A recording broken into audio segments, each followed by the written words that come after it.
I'm not interested in talking about a witch. I'm interested in talking about what kind of person actually ends up killing their own children.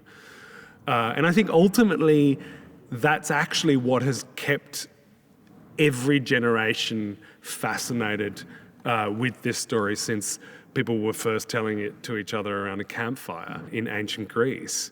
And it is because it's just it's a horror story. It's like, what is the worst possible thing that you could imagine a human being doing? And how on earth could someone get to a point in their lives where they would be willing to do something so unthinkable? So the production is very much about as if a documentary filmmaker or a detective starts researching into a case and tries to find out what were the series of steps that led to this most unthinkable of all acts. What had to happen? How many moments could this destiny have been avoided? How many moments could we have saved these children?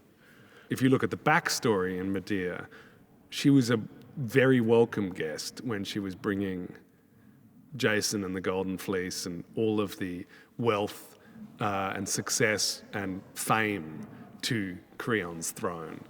He was very, very excited to have these exiles come to him. But then suddenly when he thinks that there's an even better option, which is that his own daughter marries this man, suddenly her outsider status can be used against her. So I don't think it's so much about being a stranger or being an outsider in the essence of what that is, because of course a very successful Iranian nuclear physicist is very welcome in America. Of course, there are always exceptions. So it's not just about race, it's actually about how useful you are to a regime. So her downfall is that she becomes the outsider that any normal person would have been from the beginning.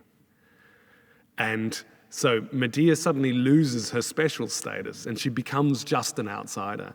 And then that can be used against you whatever way people want. As soon as you become persona non grata and you're not protected by being part of the people of a country, then, you're on very, very thin ice.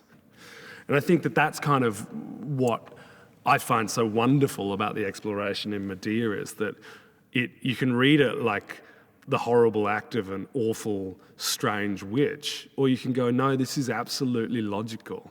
Of course this would happen to this person. And it's a surprise that it doesn't happen more often.